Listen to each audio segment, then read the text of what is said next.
বলেন মা কবুল। আরে বড় না কবুল, আমি তো সে কখন বলে ফেলেছি, বলে ফেলা। ক মা ক। আমি কবুল বলবো। মা কবুলটা ক, খুব ক। বললাম তো আমি কবুল বলবো। আমি ওনাকে বিয়ে করবো। বিয়ে করবি না মানে? করবে না মানে করবে না।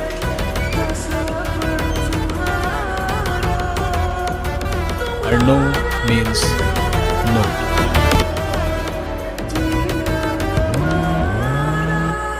তুই আবার এনেছিস?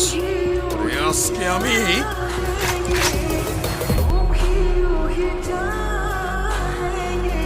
এই সাবধানে, তোর জবানের চেয়ে ওর ট্রিগার ফার্স্ট ছিল। একবার চেপে দিলে তোর কথা আমার কান পর্যন্ত পৌঁছাবে না।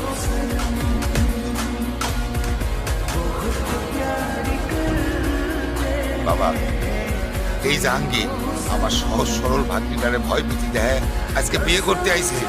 তোমরা আইসো, খুব ভালো হয়েছে। আমারে বাঁচাও বাবা, আমারে বাঁচাও। এরপর সেই তুই আমার কথা বলে দিতেছিস?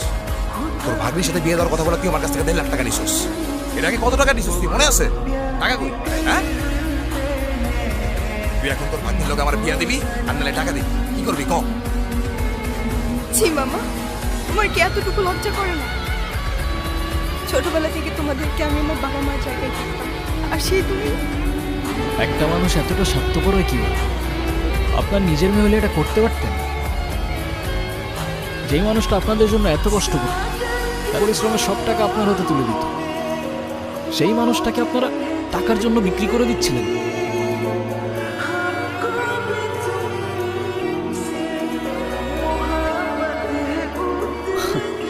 পারেনও আপনারা।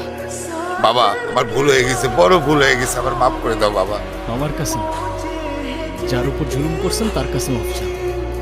আমারে মাফ করে দে মা, আমি বড় ভুল করে বলেছি, আমারে মাফ করে দে মা। আমি জীবনে শান্তি পাবো না মা। আমার টাকা কি হবো? এই মানে টাকা মানে কি? তোর কত বড় সাহস, তুই আমার ছেলে গায়ে হাত তুলছস?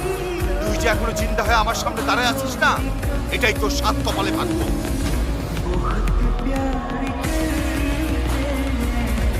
শোনেন আব্বাস মিয়া, আপনার মেয়ে এখন থেকে আমার মেয়ে হয়েই থাকবে। সেদিন আপনি আপনার স্বভাব চরিত্র পরিবর্তন করতে পারবেন, সেদিন এসে মেয়েটাকে দেখে যাবেন।